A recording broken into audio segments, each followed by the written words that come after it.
एक बार की बात है, गौतम बुद्ध अपने शिष्यों को जिंदगी से जुड़ी अच्छी बुरी चीजों का ज्ञान दे रहे थे। सभी शिष्य उनकी बातों को बहुत ध्यान से सुन रहे थे। उन सभी में एक शिष्य ऐसा था जिसे प्रश्न पूछने की बहुत आदत थी।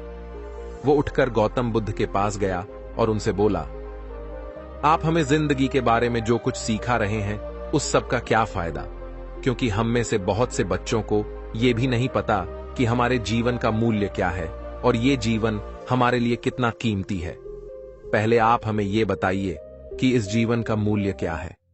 अपने शिष्य की बात सुनकर गौतम बुद्ध अपने कक्ष में गए और एक चमकता हुआ पत्थर का टुकड़ा लेकर आए। वो टुकड़ा उन्होंने अपने शिष्य को दिया और बोले, मैं तुम्हें इस जीवन का मूल्य तब बताऊंगा जब तुम इस पत्थर का सही मूल्य पता लगाकर आओगे। साथ ही ये ध्यान रखना कि तुम्हें यह पत्थर का टुकड़ा किसी को बेचना नहीं है। गौतम बुद्ध की बात मानकर वो शिष्य बाजार की तरफ चला गया। बाजार में सबसे पहले उसकी नजर एक फल बेचने वाले पर पड़ी और उसने वो पत्थर उस फल वाले को दिखाया और बोला, इस पत्थर के बदले आप मुझे कितने फल दे सकते हो? फल वाला बोला, ये पत्थर कुछ खास तो नहीं है, लेकिन फिर भी इसके बदले में तुम्हें 10 केले दे सकता हूं। वो शिष्य उस पत्थर को लेकर आगे चला गया। फिर उसे एक सब्जी वाला मिला। शिष्य ने उस सब्जी वाले से उस पत्थर की कीमत पूछी। सब्जी वाले ने उस पत्थर को ध्यान से देखा और बोला, इस पत्थर की कीमत के बदले में तुम्हें ज्यादा से ज्यादा एक बोरी भरकर सब्जियां दे सकता हूं। इसके बाद वो शिष्य उस पत्थर को लेकर एक सोने के व्यापारी के पास गया। उस पत्थर की टुकड़े की चमक देखते ही उस सुनार ने उसकी कीमत 100 सोने के सिक्के लगाई। शिष्य ने वो टुकड़ा बेचने से मना किया तो वो सुनार उसके बदले 200 सोने के सिक्के देने को भी राजी हो गया, लेकिन शिष्य ने वो पत्थर नहीं बेचा।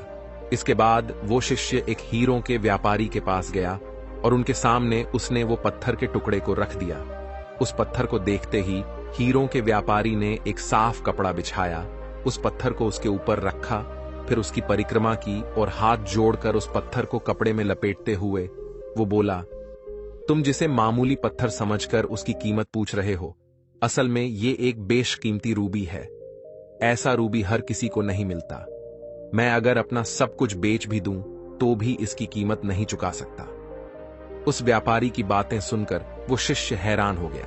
वो दौड़ा दौड़ा सीधा बुद्ध के पास आया और उन्हें उसने जो कुछ भी बाजार में हुआ वो सब बताया। उसकी अचरज भरी बातें सुनकर गौतम बुद्ध बोले, तुम्हारे सवाल का जवाब इस रूबी की कीमत में ही छिपा है। हमारा जीवन भी एक रूबी है।